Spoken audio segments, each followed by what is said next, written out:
Hello दोस्तों, one night prep में आपका स्वागत है।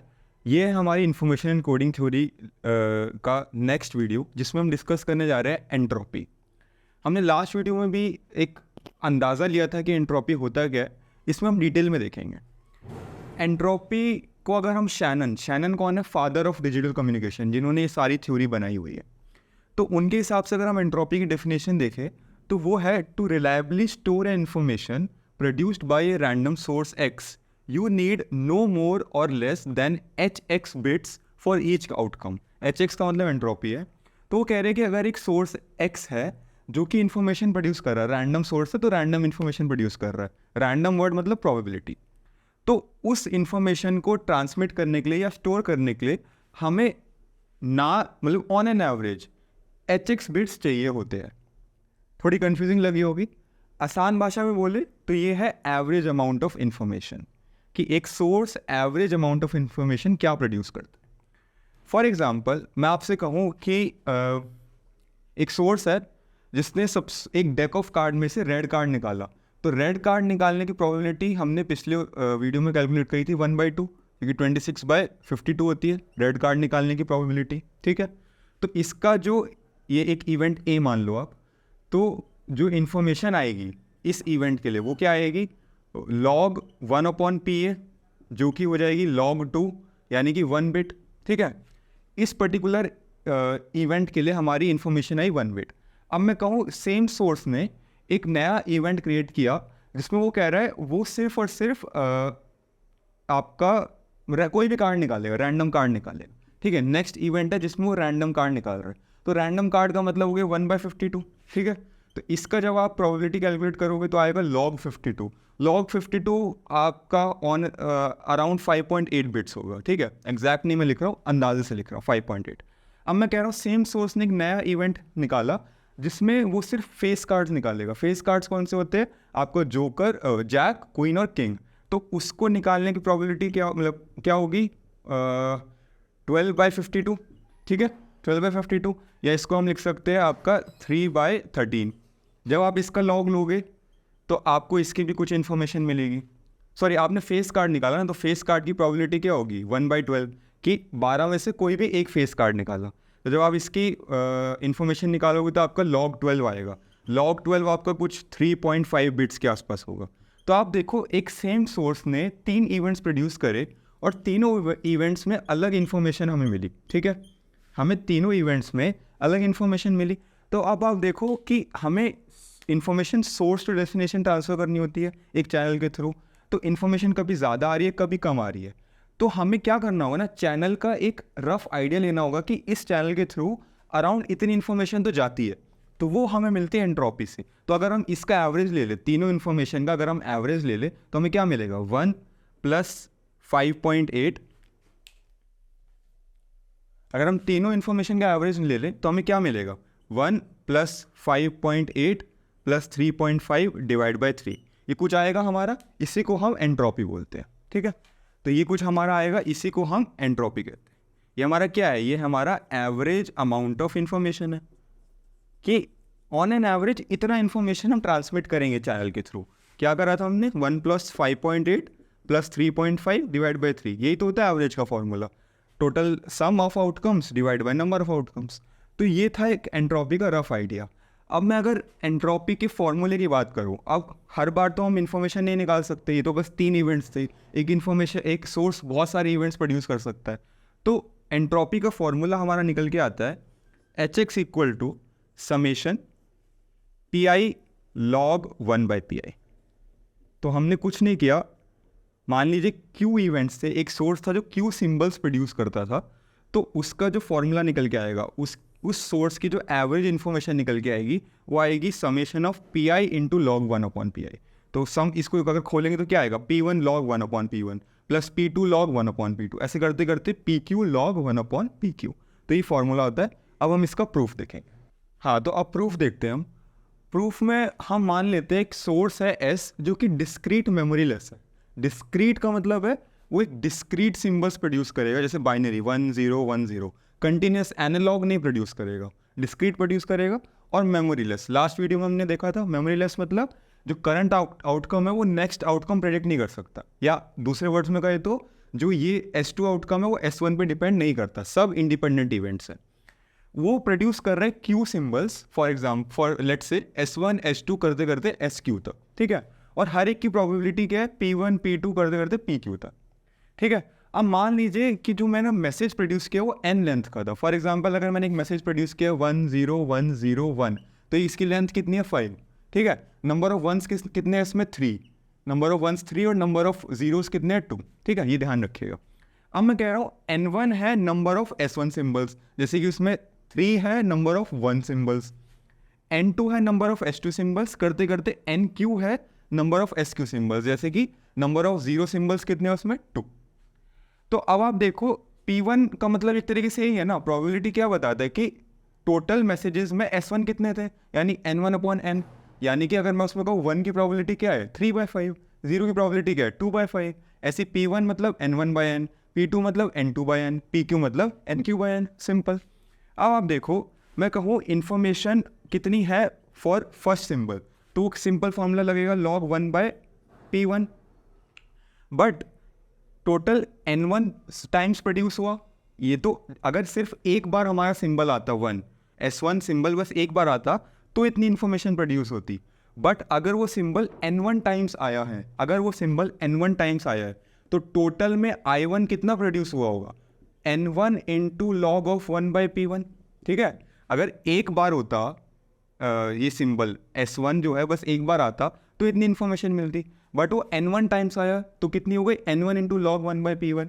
ऐसे मैं कहूँगा I2 आ जाएगा n2 इंटू लॉग 1/P2, ठीक है। ऐसे करते करते IQ आ जाएगा NQ इंटू लॉग 1/PQ, ठीक है।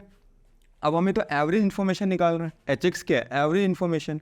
एवरेज इन्फॉर्मेशन क्या होता है, total information divide by the total length, यानी कि I टोटल डिवाइडेड बाय उसकी लेंथ कितनी है n, मैसेज की सिंबल n है, लेंथ n है ना, तो जो एवरेज इन्फॉर्मेशन होगा I एवरेज वो होगा I total divide by n। I total का मतलब है I1 plus I2 plus I करते करते IQ तक, यानी कि ये हो गया हमारा n1 log 1/P1 plus n2 log 1/P2 plus करते करते NQ log 1/PQ, ठीक है, और ये होल डिवाइडेड बाय n, ये तो हुआ एवरेज इन्फॉर्मेशन।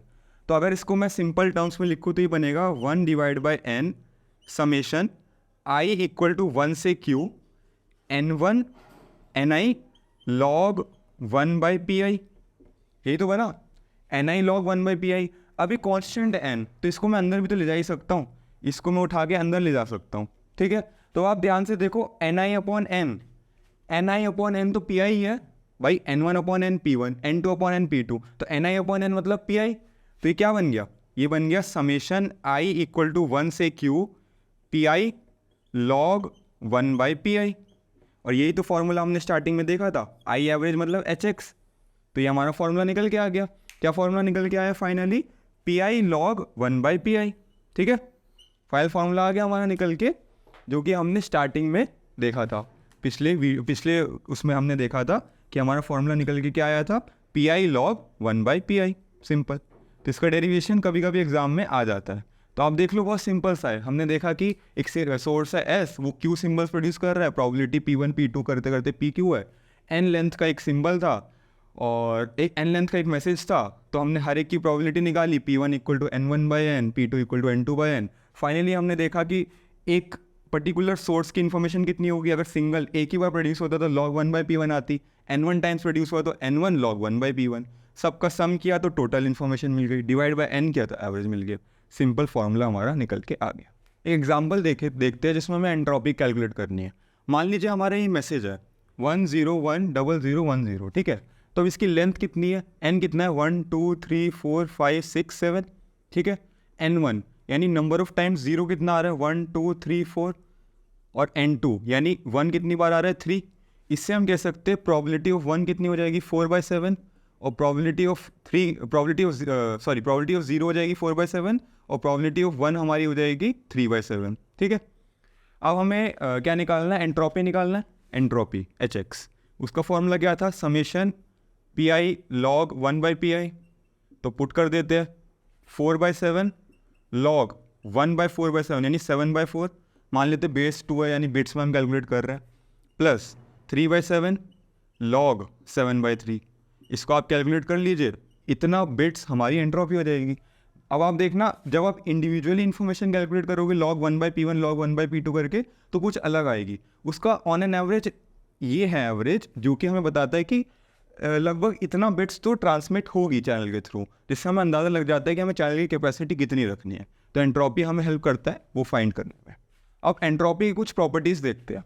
पहली प्रॉपर्टी ये है कि पहली प्रॉपर्टी बोलती है कि जो हमारी एंट्रोपी है ना उसकी रेंज होती है 0 से लेके log n। अब n का मतलब है नंबर ऑफ सोर्सेज, जैसे हमने q लिया था ना नंबर ऑफ सोर्सेज, मान लीजिए n है नंबर ऑफ सोर्सेज या नंबर ऑफ सिंबल्स, तो एच एक्स जो है 0 और log n के बीच में है। मैं एक बार एच एक्स का फॉर्मूला लिख देता हूँ, summation P I log 1/pi, ठीक है।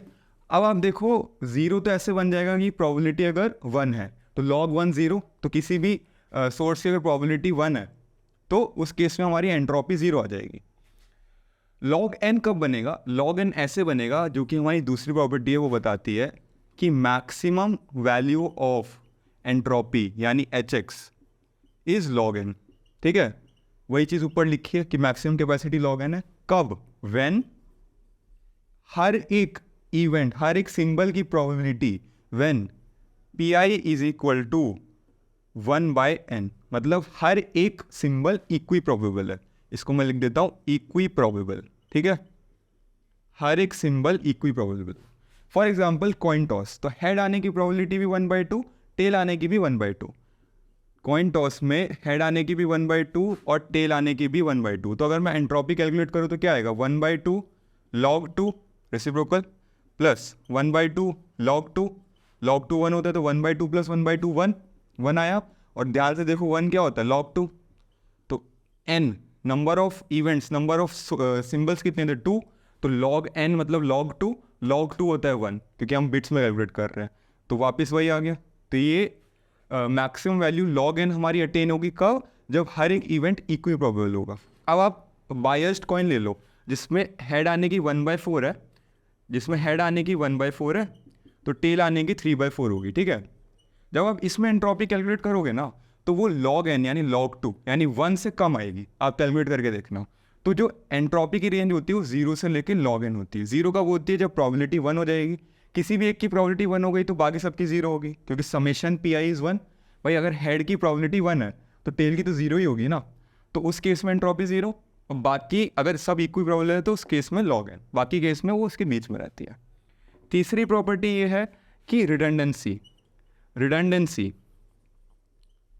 रिडंडेंसी का फॉर्मूला आता है हमारा log n minus H x. भाई एच एक्स की मैक्सिमम वैल्यू log n है जब इक्वी प्रोबेबल होंगे, पर हर बार तो इक्वी प्रोबेबल नहीं होते, तो उसको इसमें कुछ एंट्रोपी आती होगी कहीं बीच में।